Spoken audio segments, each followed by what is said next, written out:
Welcome back to Going Walkabout. One of our goals in staying in Nice on the southern French coastline was to be able to take day trips and explore the neighboring cities and towns that made up the Côte d'Azur. In this video, we'll do a day trip from Nice to Antibes, a beautiful medieval walled city, just a 20-minute train ride due west of Nice.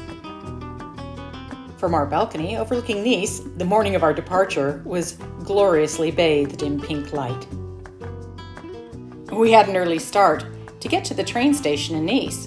The station was built in 1867. It's smaller than Milan or Paris, and maybe not quite as grand. However, in its own way, it has the beautiful architecture and lines of the Louis XIII style.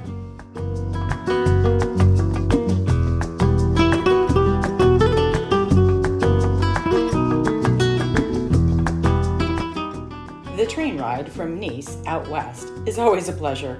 It allows a relaxing view of the coastline on the way to Antibes.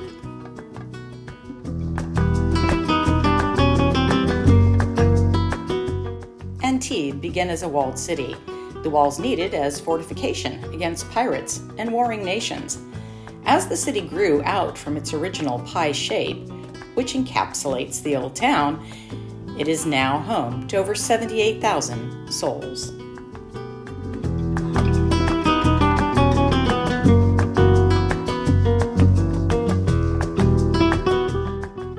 Leaving the train station in Antibes, you go left or south out of the station towards the marina.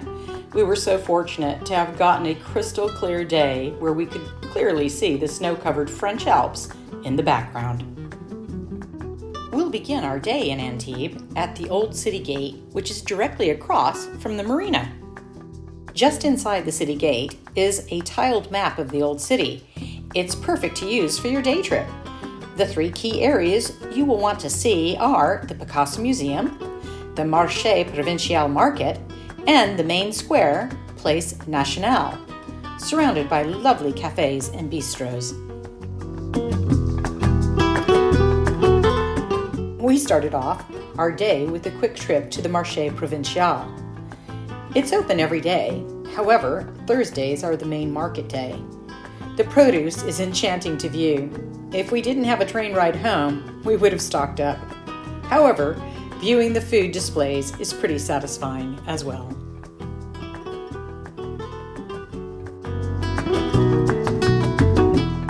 And literally around the corner from the Marche is a small cobblestone street that can take you to the Musée Picasso. The Musée is the former castle called Grimaldi Chateau. Picasso used the chateau as his art studio for years prior to it being turned into a museum.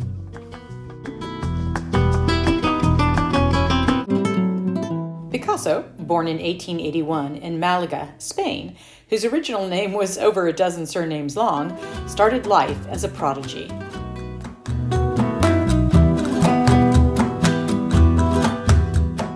At an early age, he displayed more talent than his own father, who was an art teacher. He could produce any kind of art, however, the regular or normal production of art did not excite him. Thus, his desire to turn to the growing philosophy of Cubism.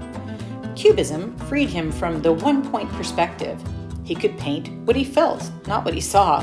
He could ditch scale and perspective.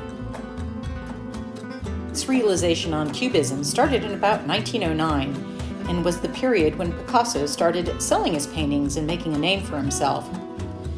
Adding Picasso's already intense character to this new methodology was the flame that lit the fire for a lifelong career. And he did not stop with paintings. He designed tapestries as well that could adorn a wall and be every bit as captivating as his paintings were. As he aged, he began to explore making pottery, new takes on the Spanish jugs of his youth, and plates, which I am pretty sure a set of 6 would set you back a cool $1,000,000.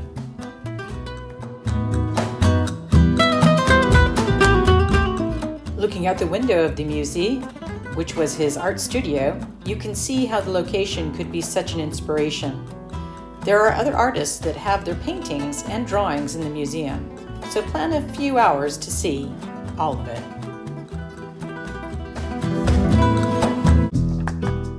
Upon leaving the interior of the museum, you can go outside and stroll the grounds overlooking the ocean.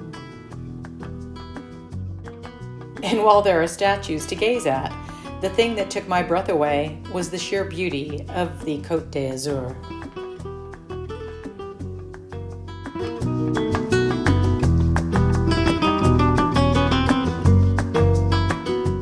As this is part of the old walled city, there are ramparts below this yard where you can bike or walk around the whole walled city. The other thing that Antibes has that Nice does not is a beautiful sandy beach, which is adjacent to the marina.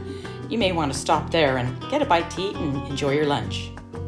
Leaving the museum, we can make our way into the main square. You can take any one of the cobblestone streets, and it will guide you there. It's a car-free zone, so you can take your time strolling, relaxing. There's nothing to interfere with your sightseeing.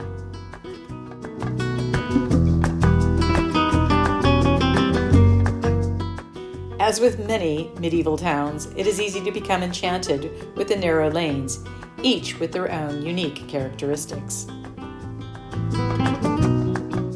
And mostly all the old streets lead to the main square, so there is no worry of getting lost.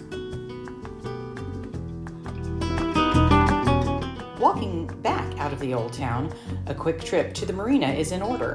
The marina has been guarded by the fortress on the hill since 1553, Fort Car d'Antibes, which is now a museum. The marina is a key nesting place for luxury yachts who make the French Riviera home. We were fortunate to have such a beautiful day to wander around the marina, and of course, it made Kiwi ply me with the usual request to live on a boat again. All I could think of was, oh no.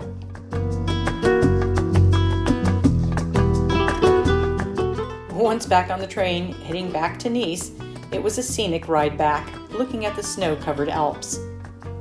Good way to end the day. A dinner of roasted garlic, chicken and Dijon mustard sauce with mushrooms, and my favorite, pastries from our local boulangerie. I hope this day tour of Antibes will show you how easy it is to travel in the south of France. If you want more information on southern France, try some of our other videos. Thank you so much for watching. A thumbs up would really help the channel, or better yet, subscribe. Au revoir.